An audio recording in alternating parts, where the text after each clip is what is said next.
Hello students, welcome to constant exam GK. क्या आप भी आरआरबी ग्रुप डी एग्ज़ाम की तैयारी कर रहे हैं तो ये वीडियो आपके लिए इम्पॉर्टेंट और मोस्ट वैल्यूएबल होगा, क्योंकि फिजिक्स का चैप्टर है लाइट यानी प्रकाश। इसमें परावर्तन और अपवर्तन से रिलेटेड जितने भी इम्पॉर्टेंट क्वेश्चंस हैं जो कि आपके प्रीवियस ईयर क्वेश्चंस और कुछ ऐसे भी क्वेश्चंस जो कि आपको आरआरबी ग्रुप डी और एनटीपीसी से रिलेटेड रिपीटेड क्वेश्चंस है, उन सभी को मैंने एमसीक्यू के माध्यम से लिया है और उनको आपको फैक्ट्स के साथ समझाया है।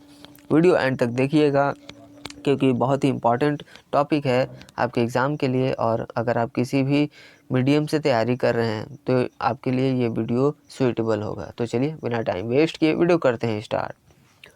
पहला क्वेश्चन है, प्रकाश के परावर्तन के नियम कौन से हैं? ऑप्शन ए, किरण और प्रतिबिंबित कोण बराबर होते हैं। इसमें देखिए, परावर्तन के दो मूलभूत नियम होते हैं। आने वाली किरण, परावर्तित किरण और सामान्य एक विमान में होते हैं।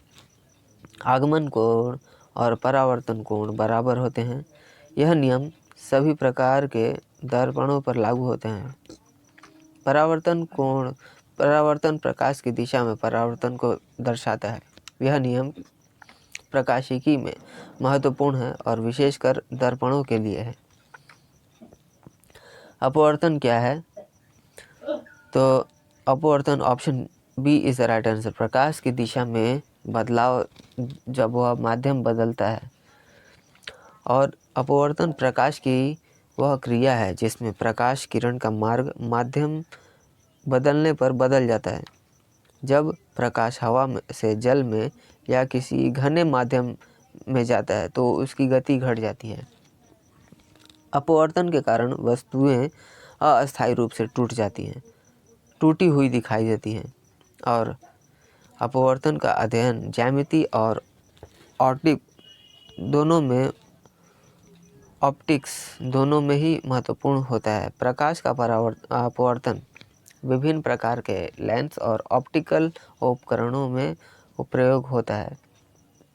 प्रकाश का अपवर्तन किस घटना के कारण होती है? ऑप्शन ए, प्रकाश की गति में परिवर्तन के कारण। गति में यह परिवर्तन प्रकाश की दिशा को मोड़ देता है, जिसे अपवर्तन कहते हैं। अपवर्तन का नियम किस प्रकाश की दिशा के समान के सापेक्ष में बदलती रहती है। प्रतिबिंब से बनने वाली छवि कैसी होती है? ऑप्शन सी, कभी वास्तविक तो कभी आभासी बनती है। Option C is the right answer. इसमें उत्तल दर्पण में छवि सदैव आभासी और सीधी होती है लेकिन अवतल दर्पण में छवि वास्तविक और उल्टी बनती है। छवि की प्रकृति दर्पण के आकार और वस्तु की स्थिति पर निर्भर करती है। अपवर्तनांक क्या दर्शाता है? ऑप्शन सी, दो माध्यमों के बीच प्रकाश की गति का अनुपात को दर्शाता है। यह बिना आयामी मात्रा है। अपवर्तनांक के अनुसार प्रकाश की दिशा और गति में परिवर्तन होता है। उच्च अपवर्तनांक वाला माध्यम प्रकाश को अधिक मोड़ता है। नेक्स्ट क्वेश्चन, प्रकाश के परावर्तन के नियम कौन से हैं? ऑप्शन सी, दोनों, ए और बी। इसमें आगमन कोण और प्रतिबिंबित कोण बराबर होते हैं। प्रकाश का अपवर्तन किस प्रकार का होता है? ऑप्शन ए, प्रकाश की गति में परिवर्तन के कारण प्रकाश की दिशा में बदलाव होता है, जिसे अपवर्तन कहते हैं। अपवर्तन नियम के अनुसार प्रकाश द्रव्यमान के घनत्व से संबंधित माध्यमों में झुकता है। जल और हवा के माध्यम से प्रकाश की गति में अंतर होता है। एक उत्तल दर्पण में छवि कैसी बनती है? ऑप्शन ए, आभासी और छोटा। यह छवि सीधी और दर्पण के पीछे होती है। उत्तल दर्पण का उपयोग पीछे देखने वाले आईने या सुरक्षात्मक दर्पण में किया जाता है। यह विशेष रूप से व्यापक क्षेत्र को देखने के लिए उपयोगी है। प्रकाश का अपवर्तनांक क्या दर्शाता है? ऑप्शन बी, प्रकाश की गति का अनुपात दो माध्यमों के बीच। Option B is the right answer. इसमें यह एक बिना आयामी संख्या है जो दर्शाती है कि प्रकाश किस हद तक मोड़ता है। अधिक अपवर्तनांक वाला माध्यम प्रकाश की किरणों को अधिक मोड़ता है और अपवर्तनांक के कारण आधार पर ही लेंस और ऑप्टिकल उपकरण भी बनाए जाते हैं। प्रकाश के अपवर्तन के कारण क्या होता है? ऑप्शन ए, प्रकाश की दिशा बदलती है। यह परिवर्तन प्रकाश की गति में भिन्नता के कारण होती है। अपवर्तन के वजह से वस्तुएं टूटी हुई दिखाई देती हैं। प्रकाश की तरंग दैर्घ्य किस आयामी इकाई में मापी जाती है? ऑप्शन सी, नैनोमीटर में। प्रकाश का दृश्य क्षेत्र 400 nm, नैनोमीटर बोलते हैं nm को, तो 400 नैनोमीटर से 700 नैनोमीटर के बीच होता है।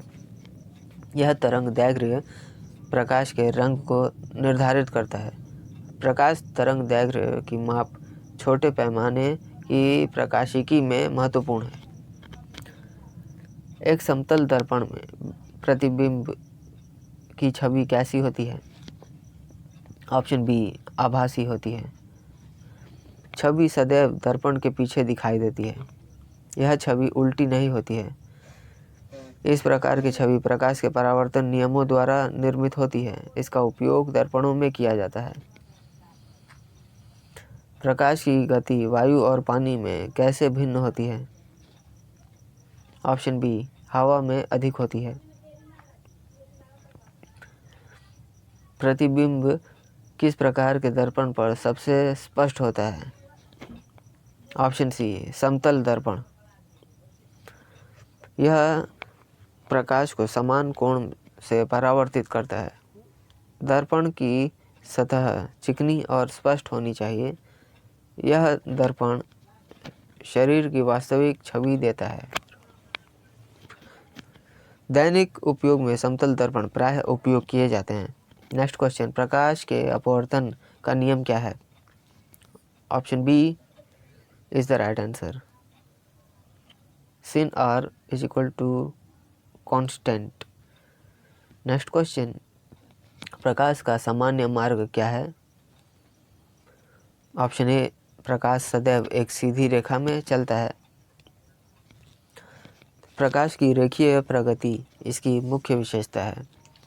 यह सिद्धांत प्रकाश के आवरण और छाया निर्माण को समझाता है। असमान माध्यम में यह दिशा बदल सकता है। इसका उपयोग विभिन्न प्रकाशिकी उपकरणों में होता है। यह नियम परावर्तन और अपवर्तन के लिए मूलभूत है। दर्पण में प्रतिबिंब बनने की प्रक्रिया क्या कहलाती है? ऑप्शन बी, परावर्तन। यह नियम भी निर्धारित करता है कि कोण बराबर होंगे। दर्पणों में यह प्रक्रिया छवि निर्माण पर आधार है। परावर्तन से छवि की दिशा और आकार निर्धारित होते हैं। यह प्रकाशिकी के मूल सिद्धांतों में से एक है। किस दर्पण में वास्तविक छवि बनती है? ऑप्शन सी, अवतल दर्पण। यह छवि स्क्रीन पर दिखाई दे सकती है। अवतल दर्पण का उपयोग लालटेन और टेलीस्कोप में होता है। यह छवि की अभिवृद्धि में सहायक होता है। प्रकाश अपवर्तन के उदाहरण क्या हैं? ऑप्शन ए, पानी में छड़ी का टूटा हुआ दिखाना। Option A is the right answer. प्रकाश के अपवर्तन की घटना किसे कहा जाता है? ऑप्शन बी, अपवर्तन को। रिफ्रैक्शन। जब प्रकाश एक माध्यम से दूसरे माध्यम में गुजरता है तो इसका मार्ग झुकता है। इस घटना को अपवर्तन कहते हैं और यह प्रकाश के दिशा परावर्तन को दर्शाता है। स्नेल के नियम अपवर्तन की मूलभूत व्याख्या करता है। यह ऑप्टिकल विज्ञान का एक महत्वपूर्ण हिस्सा है। सो स्टूडेंट्स, जितने भी इम्पॉर्टेंट क्वेश्चंस थे उन सभी को मैंने इस वीडियो में कवर किया है। अगर आपको वीडियो से थोड़ी भी हेल्प मिली है, वीडियो पर एक लाइक ज़रूर करिएगा। चैनल पर नए हैं तो चैनल को भी ज़रूर सब्सक्राइब कर लीजिएगा, क्योंकि इस तरह के वैल्यूबल कंटेंट आपके लिए हमेशा वीडियो के माध्यम से बनाता रहता हूँ। और अगर आपने हमारे पिछले वीडियोस को नहीं देखे हैं तो उनको ज़रूर आप चेकआउट करिएगा। मैंने प्लेलिस्ट के माध्यम से उन सारे टॉपिक्स को कवर कर रखा है और आपको हमारे चैनल पर मिल जाएगा, तो आप उन सभी टॉपिक्स को ज़रूर कवर करिए। तो मिलते हैं नेक्स्ट वीडियो में, तब तक के लिए कीप वॉचिंग, कीप प्रिपेयरिंग।